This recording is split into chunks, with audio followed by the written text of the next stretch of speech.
Manen Prime Minister Raila Odinga kod Speaker mar od bura Moses Wetangula gin moko kuom jotelo mane omolo log tich mar betri mar Vatican ma Nairobi kendo chiwo kuyo margi bang' wito Papa Francis mar kanisa kopere.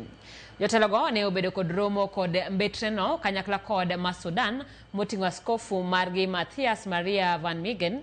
Jotelo go ochuko gie buk mar nyiso kuyo kaka yor bedo achiel kod pinje gi oganda jokopere mowito jatelo mopuo kuom bedo e para manyime mar nyayo achiel mar oganda. Papa Francis ibiro iki chieng' Ngeso mar jumani.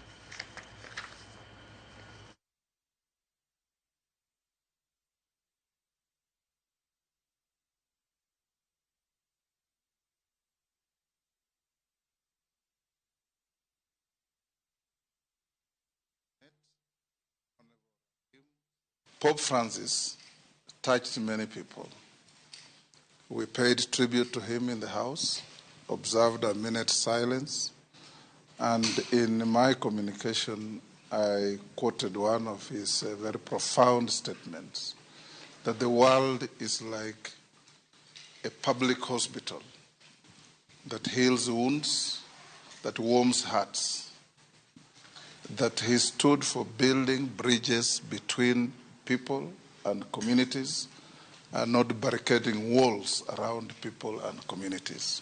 America and Europe generally, that each time there is trouble or problems anywhere in the world, he has been a voice of reason. He has spoken for the downtrodden, he has spoken for the oppressed, whether it was in Indonesia, whether it was in Gaza, whether it was in Mexico, wherever it was, he has spoken very strongly against injustice.